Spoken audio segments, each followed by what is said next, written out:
Hey, you're probably going to tell I was pretty tired when I made this video, and guess what? I'm still tired now, but I wanted to get this list to you guys out as soon as I could, so it is here today. I couldn't overdub the gameplay or even put it on this video, speed it up, but if you do want to see gameplay of this deck, go to either description, and there's going to be a link to just the VOD from the live stream. That link will also be at the end of the video, so sorry about that, and I hope you guys enjoy the deck.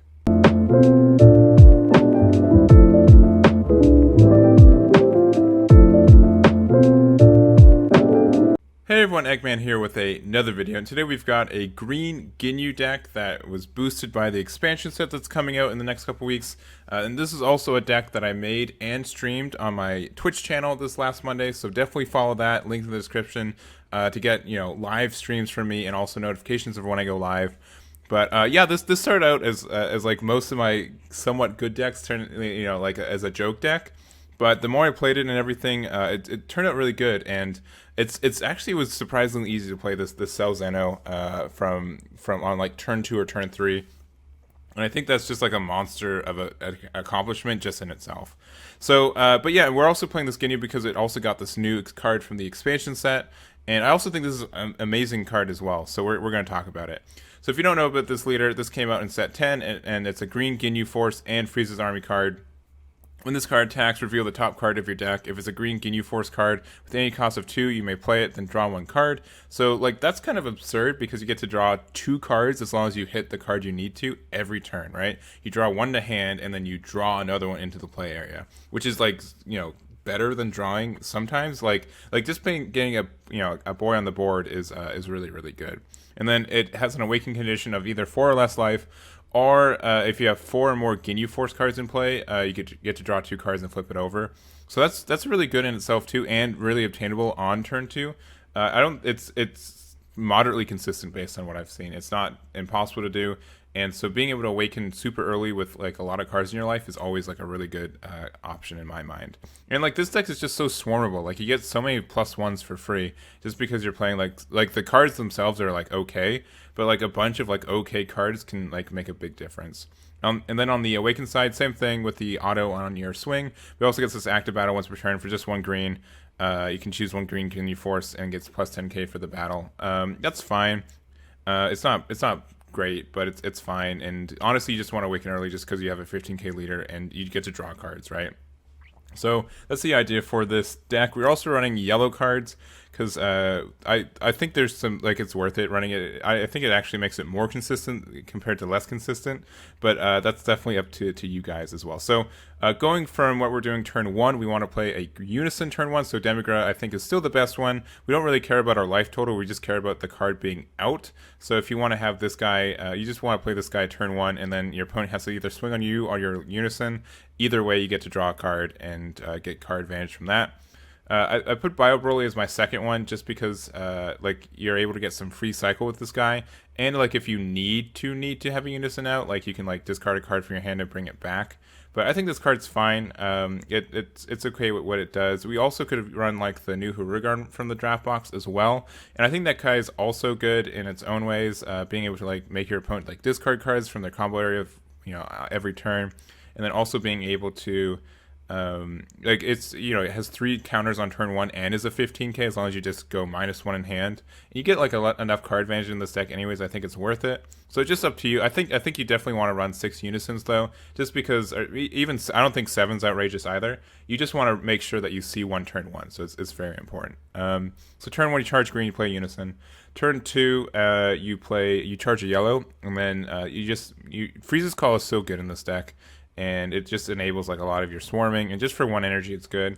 Like Freeze's Call turn 1 or turn 2 with Ginyu Helix Strike is just a lot of cards you get to play for free.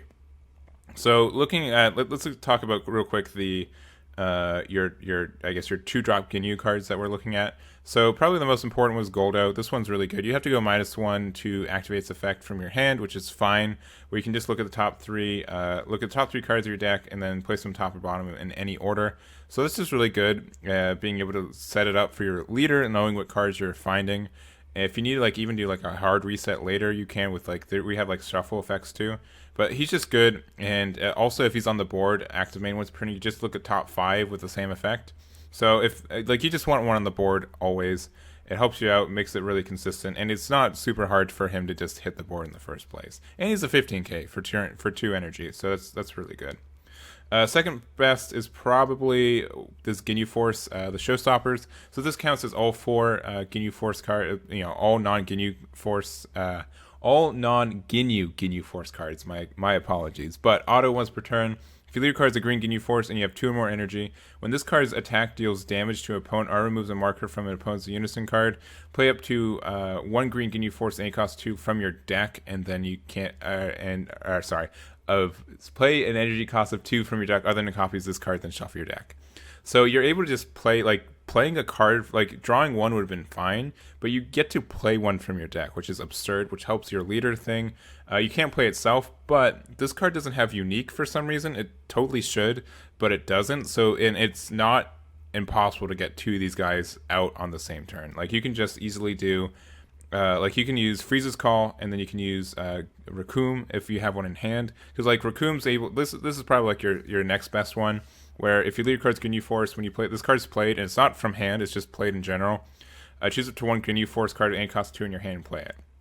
So turn 2, if you have Freeze's Call, you use it, you play Raccoon from your hand, or from your deck in rest mode, and then if you have this Ginyu Force's Showstoppers in your hand, boom, you play it. And then if you swing with this into something, and if you're able to do damage to your opponent, you're able to play Goldo. Look at top 5, set up your leader. If your leader is able to find another one of these 2 drops, you can play it, and then you can swing again and maybe play one of your other 2. You can see how it just kind of dog piles, and it's either your opponent has to lose card advantage to take the swings of this guy. On Awakened leaders, they have to discard 2 cards from their hands, so you don't play 1 card. So that's already value. Either you go +1 or your opponent goes -2. So it's either way, it's good. Your opponent has to make a choice. And so those are the important ones. I needed to get this deck down to 50 because I felt like that was we needed to be really consistent. So I put Birder and Jace down to 3. I don't think these ones are as important as Raccoon and Goldo. Birder's just kind of okay because it's this end of turn stuff. So since we're so aggressive, he doesn't do a lot. I mean, still doing blocker and looking at top 3 and being able to set our card we draw, the card we can play, or play off Ginyu, and the card we draw after we draw or play from Ginyu is fine. But he's not, I don't think he's super duper good.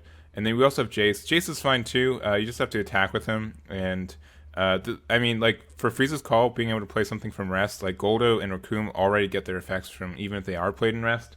So that's why I think they're better. Birder, I guess, also gets to be its effect when it's played in rest because you untap it and then you look at top 3. But it's not proactive. It doesn't do anything immediately. So that's the idea for that. But this looking at top 3 and drawing a card is still fine, right? You still get to draw, and you get to rearrange them from there anyway. So he can help fix your deck too, but it's fine. I think they're okay.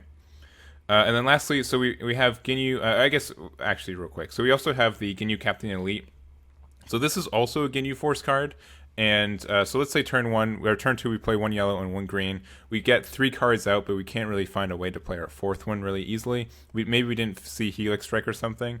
As long as we have our unison out, this becomes a 1-drop negate. And so if they swing on something, we can play this Ginyu to negate the attack. And then as long as we get into our combo step, we can always just awaken with our Ginyu on our defensive combo step because he is Ginyu Force and we'll have 4 at that time. And then we can just awaken. So I think that's kind of nice for that, and just more negates. Worst case, he's just a 5k combo too. So I don't think it's bad. If you want to put him down to 2 or 3 and put more Birders and Jace, you can. But I think this card's really good and it's flexible enough that doesn't really matter. And lastly, we have Ginyu Helix Strike. So for 1 energy, place this card in your drop area from your hand. If your leader card is a Ginyu card, look at top 3 cards from your deck, add up to 1 Ginyu Force among them. So they can also, it doesn't have to be 2 or less. So it can be itself. It can be the 3-drop Ginyu, but then it also says if you did add 1 to your hand, choose up to 1 Ginyu Force with an energy cost 2 or less and play it. So you can just add itself or the 3-drop Ginyu, but then if you have any of these 2 drops in your hand, you can just play it. So playing a 2-drop for 1 energy is good, right? It's just good energy economy, and it just makes sense. So the ideal turn 2 is you charge a yellow, so you play Freeze's Call, play something, go through the motions, and then also be able to play Ginyu Helix Strike from there. So I think it's good. It has potential. Then other cards we have in this deck. So we're playing, green unison cards. So Dormant Potential makes sense, and we also have what Frieza is good too. Like both these cards, just we're playing green unisons. We're playing them, and then Cold Bloodless we're playing because it's yellow, and we're because we can. Honestly, it's like we get to play like 2 secret rares in this deck because it's a one of, but that's cool. And then obviously Xeno. I don't think this card is like needed for the deck. For the record, I know it's like more expensive than the rest of the deck combined, pretty much.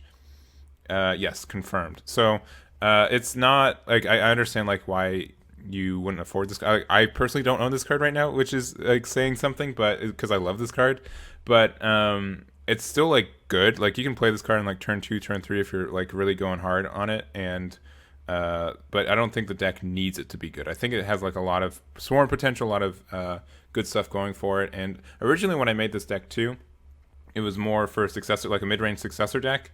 And then I just realized, like, this is just good enough by itself, and we swarm enough, and we swarm too much that, like, this mid-range style doesn't even matter or make sense for it. So I just put him in. But I think there's some chance for, like, successor stuff. Like, this Cell Devourer of the Masses is a good card, because it's easy to get 6, because it's divisible by 2. And you can just go from there. And you get to KO a card and make your opponent just drop a card from their hand. And then if they like try to kill this card, like you get to draw 3, which is really, really good. And then we also have like Lord Slug, Youth Regained. So same thing. It's a successor for only 1 green, which is good. And so it's just a 1 green double strike. And it's not impossible to have the Bond 3 active even after you successor, because you just swarm the board so much. But the bonded 3 effect to just make your opponent discard 1, I don't think is really, really good. If this was like dual attack instead of double strike, this card would be really good. But it's not, so it's okay. Also, I thought about like the successor chain. I think this could be good too, because 8's really easy because it's just divisible by 2 again. So we have like a really powerful turn 3 like dual attack triple strike on a 30k. So I think that's like we can just get our opponent down to 3 really easy with just all our Ginyu Force swings and then go from there. And that also means we can run more yellow, so we can use a Super Saiyan Son Goku Valiant Breakthrough. I think this is like cool in itself. So you might want to think about that. I also was told about Toa. You can use this to steal something, and then from there, you can use Ginyu Body Snatcher to like play this for free essentially. So it's just like a Ginyu Force card you can play for free. It also boosts all your green Ginyu Force too, so it could be like that's good also, and like you can awaken early. It's really cute. I think there's potential there too if you want it, but. It was a little bit too cheesy for me. This card is just good for Frieza's Call because it gives your leader plus 10k if you play it, and it's Ginyu Force. So like it's not like unique, but like and you can give like your leader like a surprise 10k boost with it if you play it off itself. But this card's fine, but I don't think it's needed. And then we also have Gold Oak. This is just to be able to like more yellow stuff, and if we can play it off Frieza's Call, so if like we need to rest something, this might be like good in the sideboard for like. I don't know, a deck that plays like a lot of blockers or something, but I don't think it's like needed. And that's the deck. So let me know what you guys think about this. This was like super fun, but and there's also gameplay. I can't remember at this point if I said that there's gameplay in the beginning. Gameplay at the end of the video in the description are the. I'm so tired. I am very tired. There's gameplay. It's not in this video. Click the end screen. There's gameplay. Or click the description, and there's gameplay there from my stream that you should be following or subscribed to anyways, so you should probably already see that, but anyways. I'm going to go to bed, and so to do that, I'm going to sign out. So thank you guys so much for watching. Let me know what you think about this deck, some other things you can do with all these cards, and I'll catch you all next time.